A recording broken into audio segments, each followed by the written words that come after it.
I'm Paola Harris. I'm an investigative journalist, and I've been in the field for 40 years, ever since I worked with Dr. J. Allen Hynek. So I'm an investigative journalist. I question people, I do interviews, I take the audio tapes of the interviews, and I write books, and I've written 5 books on all of this subject matter that comes word for word from the people that I've interviewed. The purpose is to connect the dots, to find out what's going on.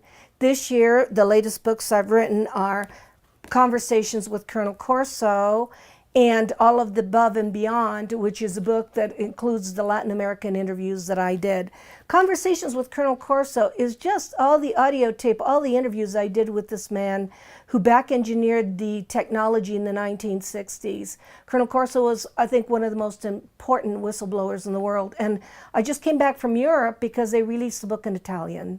This is the Italian cover for the book, and it talks about Corso's contact. He had contact at White Sands. It talks about what his revelation means to the field of ufology in general. And I switched from nuts and bolts ufology to exopolitics. My definition of exopolitics, it should be the academic study of the UFO phenomenon and its geopolitical, its psychological, and sociological effect on humanity. I mean, the way I just described it, this should be a university course. It should be a course where everybody studies all of it and what it really means for the human race to have this kind of phenomenon and this kind of contact. UFO disclosure, it can happen for everybody that wants to know. I mean, whether you go and you look up the documents that were released from England that Nick Pope talks about, all the archive of the UFO documents, not only England, Ireland, Belgium. There's so much out there that's been declassified. That could be disclosure if you want to do it that way. Another way is just to interview the people the way I do, the military, the astronauts, pilots that have had UFO up close and personal type of events. That's disclosure. I think disclosure happens in whatever way we can get it. And also the witnesses. The witnesses, I remember Monsignor Balducci told me that a whole religion, the Christian religion, is based on witnesses. You know, and if we have a whole entire important institution based on witness testimony, why can't we have disclosure based on witness testimony? There are thousands and millions of witnesses all over the world to this.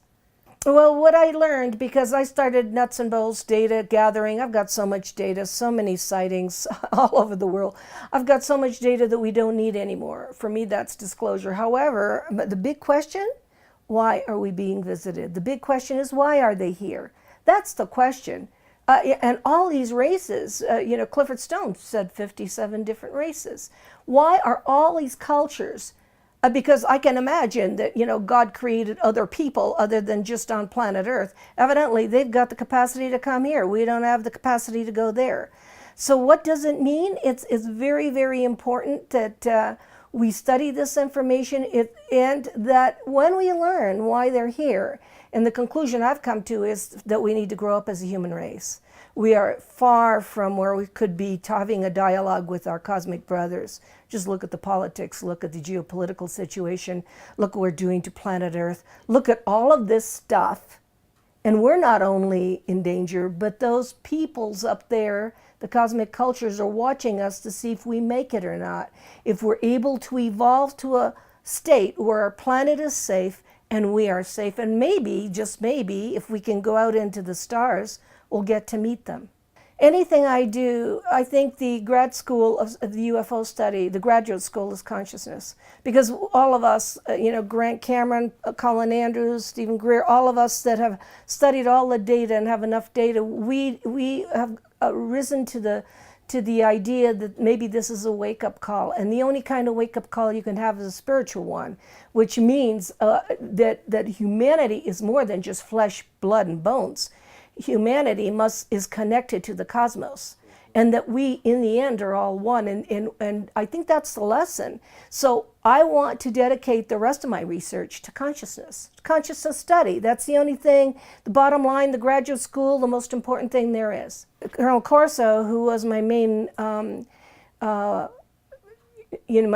main whistleblower, spent 2 years with me in Italy. I was living in Italy at the time, and I brought him over there with his grandchildren, and he had the intention to tell the truth about his 1960s involvement with back engineering, fiber optics, high tenacity fibers,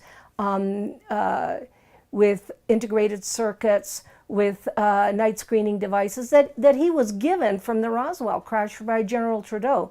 So when he started telling me all the details of how, and it's in my book, even his documents are in my book, you know, his background. When he started telling me that the Army, in this particular case it was the Army, was back engineering these things for weapons of war, to be used in war, and then to be given to the general public.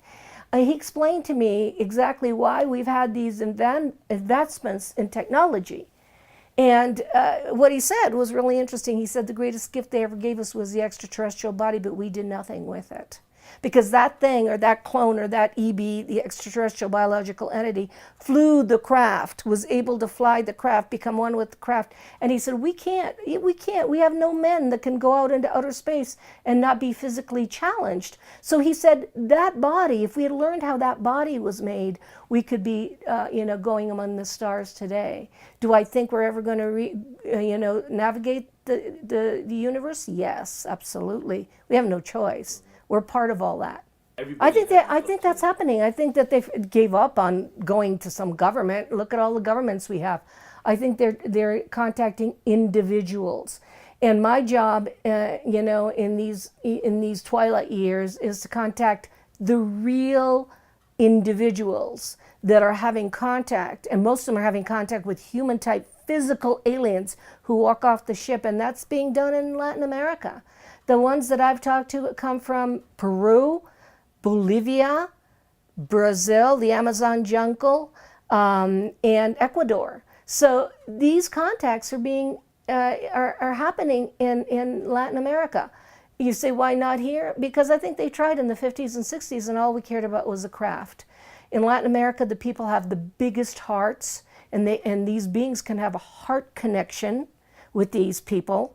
Because they're not good, you can't have a brain connection with them because you're certainly not like them, and they are certainly far more advanced than you are.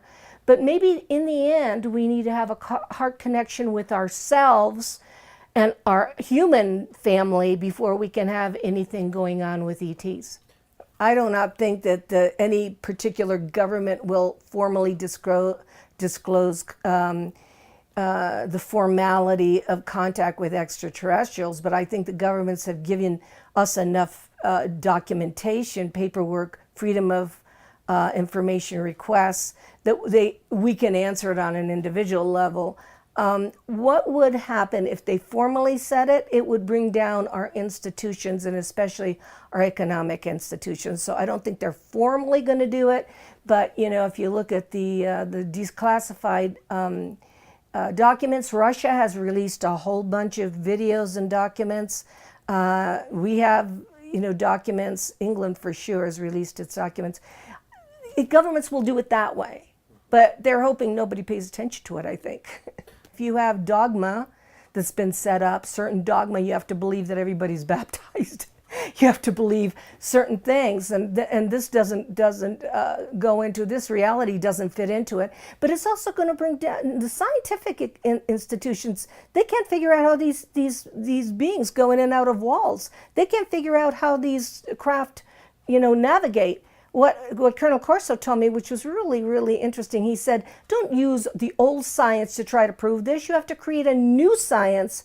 And John Mack said a new world view to accommodate this very strange phenomenon.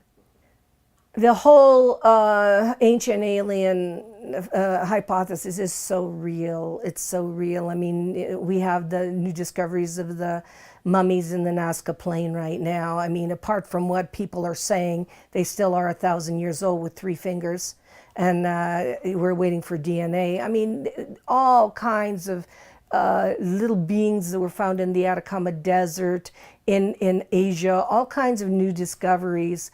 Let's not even talk about Egypt, because we've already been there with the geometry, the coordination with the stars and how everything is placed.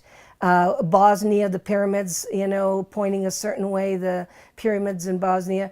I can't do that part of the study, but I would love to get together with all the people that study that part and have a real interesting dialogue.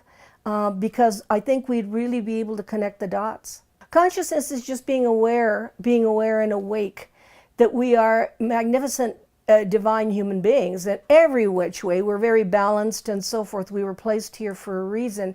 Consciousness is a wake-up call. I think consciousness for me means being aware of your surroundings, being aware of the cosmos, and being aware of the responsibility of you as an individual soul. You know, a lot of people say, well, you know, the consciousness studies sounds way out there. No, it's just taking responsibility for who you are and what you leave behind in the planet. But also, consciousness means that when you unify everything, like Dr. Rear talks about the unity of everything, that we are one, that there is no separation. The illusion of separation is what gives us the problem here on this planet, that we're separated by race, religion, and all these separations that we're creating. And that keeps the masses under control. Because if you believe everybody's different from you, but in the end, we're all the same, and we are all one energy. And so consciousness brings you to that point of understanding. And by the way, all of the contactees and all of the very wise people, even Dr. Hynek used to meditate. So meditation is the one way you can increase your consciousness. It empties and stills the mind.